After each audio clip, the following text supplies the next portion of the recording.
My wife went on a date with another man and said it was just friendship. I answered her in kind, but the consequences were much worse. My wife Lucy really got into trouble when she started making an idiot out of me. We had been married for a long time, and up until then, life was good. We had the house, the cars, the vacations, and yes, the occasional luxury, everything a couple could want. But somehow, Lucy decided to cross the line, and I had to take tough measures. Oh yes, I didn't just punish her legally, but emotionally too. She won't forget this one for a long time. It all started when I noticed Lucy had this friend, a guy named Mark. He was a colleague of hers from work, one of those modern types who wear skinny ties and act like they're saving the world because they drink organic coffee. Anyway, Lucy had been meeting him more often lately. At first, it was just coffee, or so she said. Then it was dinners. Restaurants. Always something. "You have nothing to worry about, sweetheart," she'd say with that smile that made me feel like an idiot for even asking. "He's just a friend." Right. Just a friend. Sure, because every friend texts you at midnight to discuss work projects, right? Oh, and how could I forget the time she spent an entire Saturday evening helping him move into his new apartment? That was a new one for me. Apparently moving boxes requires candlelight dinners these days. But the kicker was when I caught them at our usual restaurant, the place where Lucy and I used to go every anniversary. And there she was, sitting with her friend, Mark, laughing like a schoolgirl, acting like she didn't have a husband, sitting at home wondering what kind of joke he had become. I asked her about it later. She smiled sweetly, just like before, and said, "It's nothing, just friendship." So there I was, sitting in my recliner, trying to make sense of things. Lucy and Mark, huh? This friendship of theirs wasn't sitting well with me. I mean, how many times does a friend need help with his difficult fate before it turns into a soap opera? Lucy kept talking about how young Mark was and how he was going through a rough patch. The kid's in his 30s. For crying out loud, he should be bouncing back from rough patches faster than a tennis ball at Wimbledon. Lucy, of course, was playing the perfect wife, sweet as sugar and twice as sticky. "Oh, honey," she'd coo, "you know Mark's been struggling. He just needs a little help right now." Yeah, and by help, I was pretty sure she meant my hard-earned cash. You see, Lucy wasn't exactly bringing home the bacon, no, that was my job. I was the one grinding away, while she was out there playing Florence Nightingale to some guy who probably still needed his mom to iron his shirts. I couldn't take it anymore. This whole situation was messing with my head. I had to know the truth. So I decided to get creative. Enter the private detective, a man named Doug, who looked like he could find a needle in a haystack while eating a sandwich. He wasn't cheap, but at this point, I figured it was a solid investment in my sanity. "Just find out what's going on," I told him, trying to sound casual, as if hiring a detective was something I did every Tuesday. Doug nodded, all business. "Don't worry, I'll get you the info." And with that, he was off, like a bloodhound on the trail of a squirrel. Meanwhile, back at home, Lucy was acting like an absolute saint. Every time I brought up Mark, she'd sigh dramatically, like she was being so incredibly noble by helping him out. "He's just so lost right now," she'd say, staring out the window like she was auditioning for a Lifetime movie. "He doesn't have anyone else." Yeah, sure. Nobody else but my wife and, apparently, my wallet. I had my suspicions that Lucy wasn't just helping him with his emotional crises, but his financial ones too. She wasn't exactly tight with her purse strings, and why would she be? I was the one refilling the family coffers. And as far as I could tell, Mark had all the financial savvy of a guy who thinks budget is a type of sandwich meat. Every time I saw Lucy these days, I couldn't help but picture her holding a bag of my money in one hand and Mark's hand in the other. It was getting harder and harder to pretend everything was normal, but I kept my cool, barely. I was just waiting for Doug to give me the news, hoping he'd find something concrete, something that would let me teach Lucy and her young lover a lesson they wouldn't forget. And so I waited, and waited, trying to hold it together while Lucy played the innocent angel, fluttering around the house like she hadn't a care in the world. But I knew better. I knew there was more going on beneath that halo of hers. I just needed Doug to confirm it. Now, let me clear something up before we go any further. Lucy wasn't talking about Mark all the time. No, she had a life. She had other things to do, you know? She wasn't sitting there day and night singing, "Oh, poor Mark." But when you look back on it, hindsight being 20/20 and all, it becomes obvious. Every time she mentioned some vague meeting with a friend or someone from work, it was like a neon sign flashing, Mark above her head. But at the time, I didn't catch on. Not fully, anyway. I realize I'm telling the story in a bit of a confused way. I guess it's because I'm still wrapping my head around the whole situation. This wasn't just some quick, 2-week fling. Oh no, it dragged on for months. Months of Lucy running around, meeting clients, or grabbing coffee with random people I'd never met. Now I realize half those people probably didn't exist. She was out there creating characters like she was the star of her own bad sitcom, and I was the oblivious husband in the background, nodding along. She'd say, "Oh, I've got lunch with Rebecca from the gym." "Yeah, Rebecca." "Sure." Then 2 hours later, she'd come home smelling like some fancy cologne, definitely not mine, by the way. I wasn't born yesterday. And then there were the meetings with her book club. If they were reading any books, I'm pretty sure they were romance novels where all the main characters had suspiciously similar names to Mark. The thing is, even back then, I felt it in my gut. You know how you get that sixth sense when something's off? It's like when you open the fridge and that weird smell hits you, but you can't figure out which leftover is the culprit. Yeah, that was me with Lucy. I knew she was playing me for a fool. That's why I was waiting on Doug, my trusty detective, to get me the dirty details. I needed the full story before I could act. And let me tell you, waiting for those details was like waiting for the last donut in the break room to be free agonizing. I wanted to charge in there, confront her, and say, "I know you're sneaking around with your little project boy." But no, I had to be patient. I needed Doug to come back with all the juicy evidence, every sordid detail of their not-so-innocent friendship. So, time passed while Lucy continued her little game of, let's see how long I can fool my husband. It was almost impressive how good she was at acting innocent. You'd think she was auditioning for an award, maybe best performance in the "I'm just helping my friend" category. But I kept my cool, waiting for Doug, my private detective, to show up with the goods. And boy, did he deliver. One fine afternoon, Doug called. "I've got everything you need," he said, in the kind of tone that made me imagine he was wearing sunglasses, even indoors. We met up at some little cafe, and Doug slid over a folder. It felt like a scene from an old spy movie. All I needed was a trench coat and a mysterious briefcase. The contents of that folder? Exactly what I suspected, banal and boring with a side of sleaze. It turns out that Lucy and Mark's friendship was textbook, secret meetings, candlelit dinners, and, of course, intimacy. You know, the usual sex for friendship kind of deal. Mark was your average guy who had a particular fondness for older women, especially if they came with a side of cash. The kid had no shame.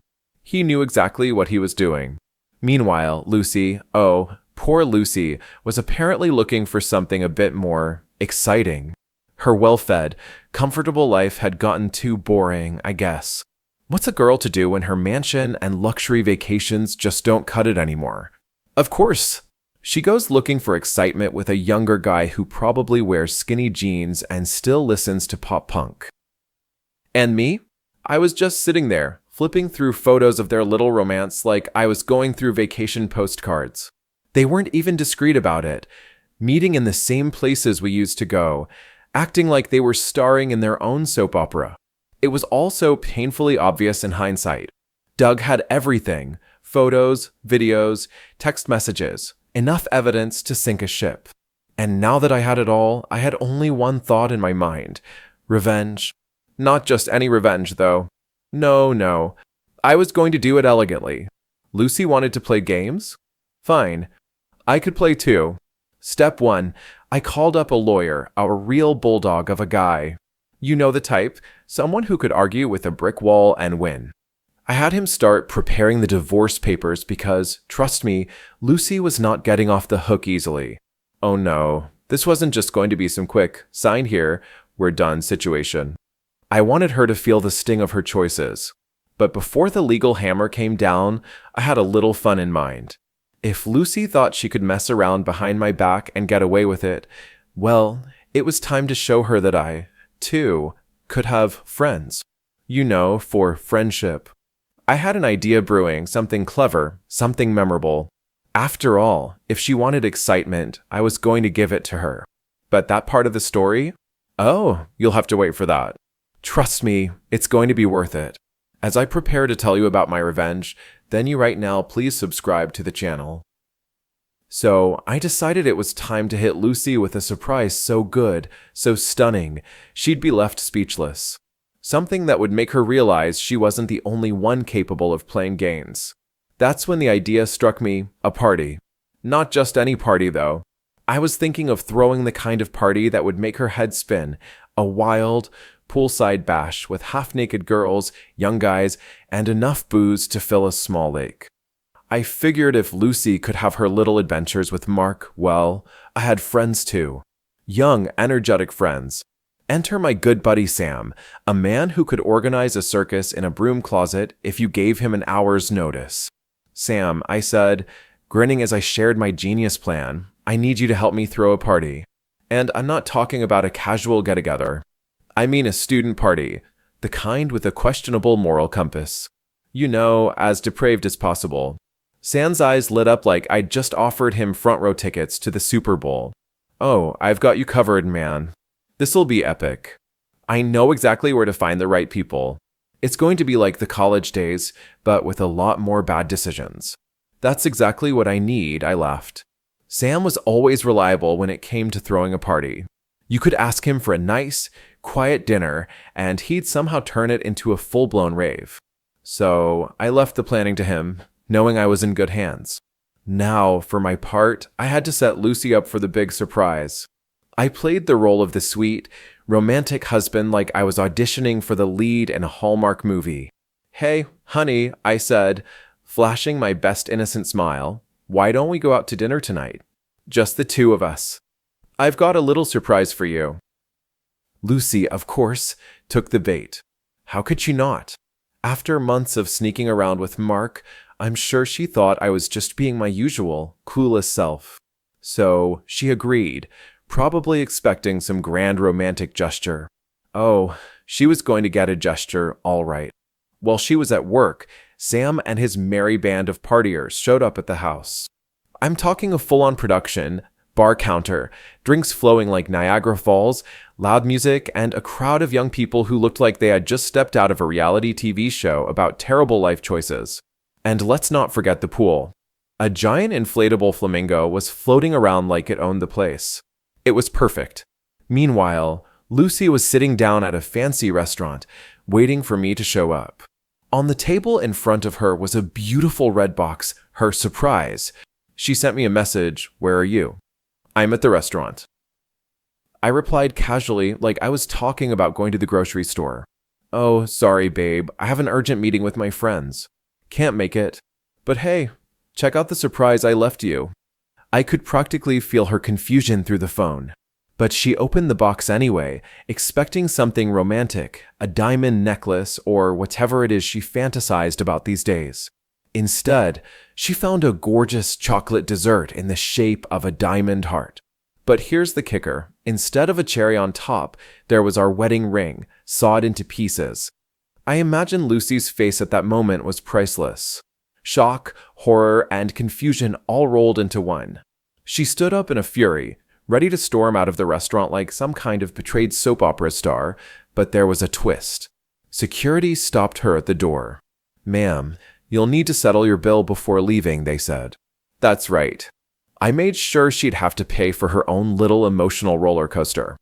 I'd slipped a little extra cash to the waiter to arrange the whole thing and to make sure it was all filmed, streamed live to me back at the house.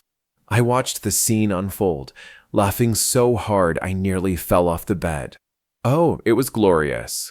There she was, looking furious, digging through her purse to pay for the performance I had so masterfully orchestrated. Meanwhile, I waiting for the grand finale. And just to make it official, I had my lawyer standing by with divorce papers, ready to go.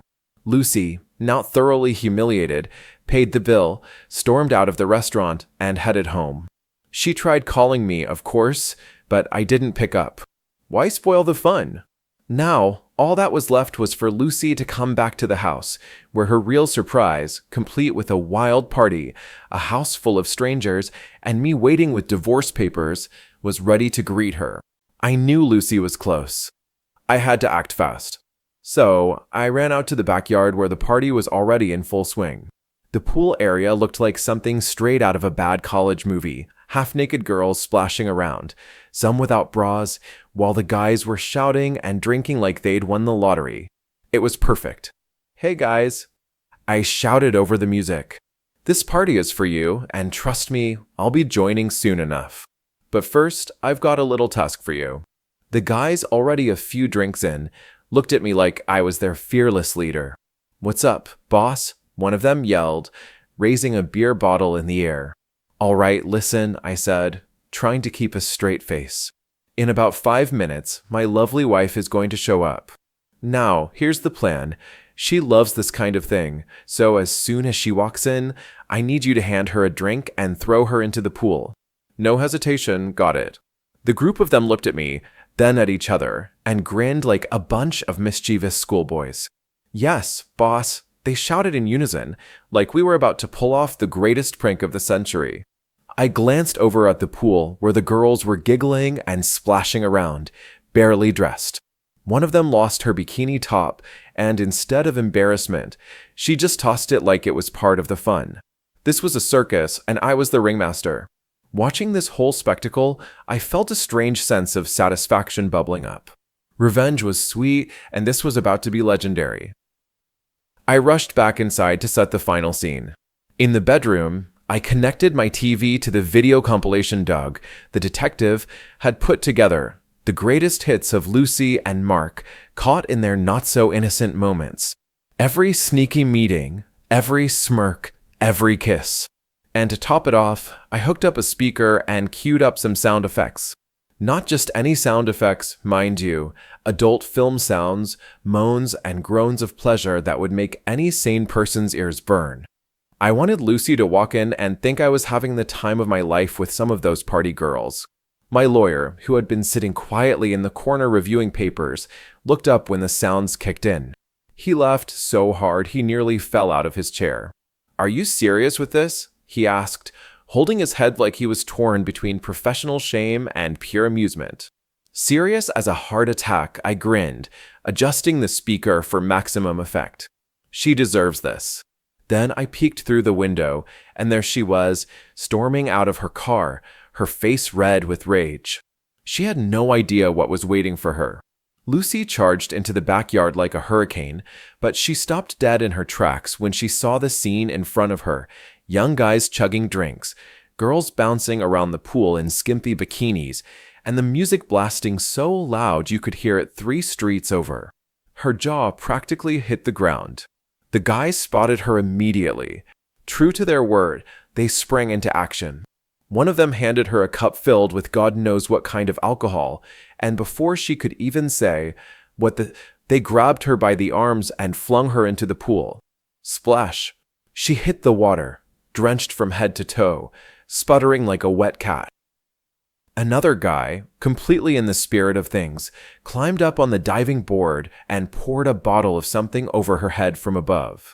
The look on her face was pure gold, shocked, furious, and utterly bewildered. "I'll call the police," she screamed, flailing around in the water. "This is outrageous." The other partygoers were too busy laughing and having the time of their lives to pay attention to her threats. She finally managed to scramble out of the pool, hair dripping, makeup running down her face, cursing like a sailor. I watched from the window, laughing so hard I could barely stand. It was a beautiful scene. She was soaked, humiliated, and livid. And the best part? It wasn't over yet. Lucy stormed into the house, dripping water all over the floor, and started screaming my name. "Where are you, you bastard?" she shouted, making a beeline for the bedroom. Oh, she was mad now. But as she approached the bedroom door, all she could hear were those sounds. The moans, the gasps, the unmistakable soundtrack of what she thought was me, having an incredibly good time with someone else. She burst into the room, expecting to catch me red-handed, but instead, she was met with the TV playing her Betrayal on loop. And, of course, the cherry on top, those absurd adult film sounds booming through the speaker. Her face twisted with fury. "What the hell are you doing, Bruce? Are you crazy?" she screamed, looking between the TV playing her greatest hits with Mark and the ridiculous moaning sounds still echoing through the speaker. I shrugged, trying to keep a straight face. "Oh, just trying to find the perfect audio track for this fantastic little movie. You might recognize the lead actress. She's been getting a lot of screen time with her friend Mark." I gave her my best innocent smile, like this was all just a fun little project. Lucy's face turned beet red, and she looked like she was about to explode. She started pacing, flailing her arms, and throwing a full-blown tantrum. It was like watching a toddler who'd lost her favorite toy, except this toy was my trust and all the money she'd been sneaking to Mark. "Don't you dare turn this on me," she shrieked, her voice hitting an octave that probably scared birds out of nearby trees. "You're insane, Bruce.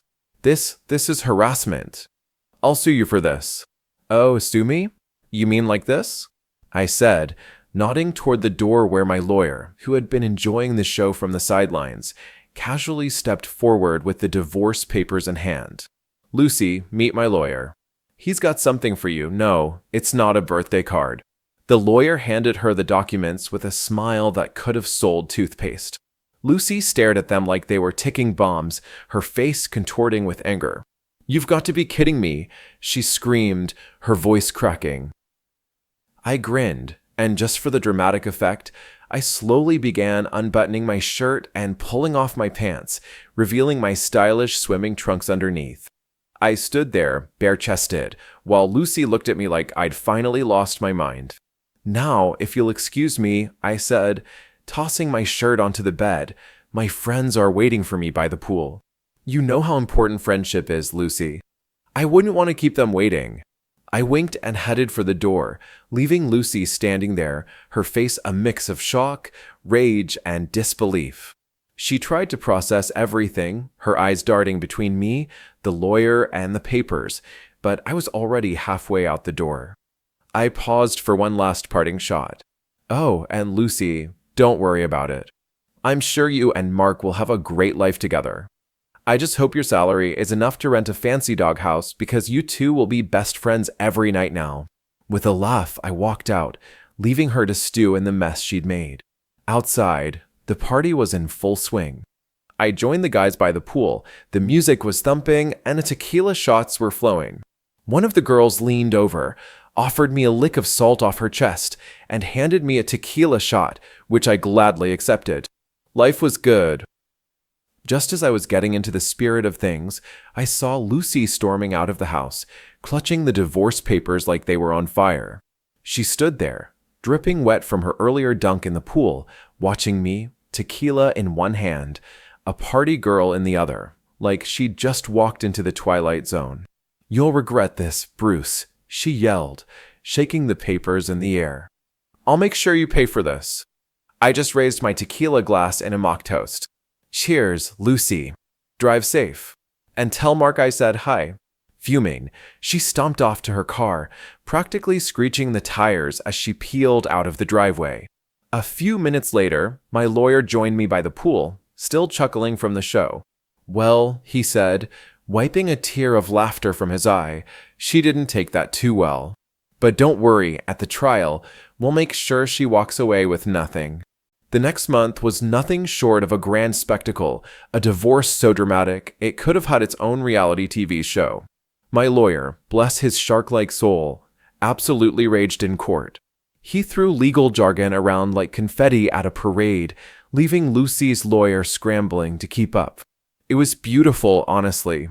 I almost felt bad for Lucy. Almost. In the end, the judge ruled in my favor. Lucy walked away with a small share, just enough for her to get by for a while.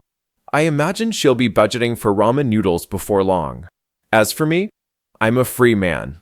No more sneaking suspicions, no more games, no more sitting around feeling like an idiot while my wife played house with her younger friend. So, here's the moral of the story, folks. If you've got a husband who trusts you and treats you right, maybe don't try to make an idiot out of him. It won't end well. Just ask Lucy. Anyway, that's my tale. If you enjoyed this wild ride, don't forget to leave a comment and subscribe to the channel. All the best to you, and remember, tequila and karma make for a fantastic combination.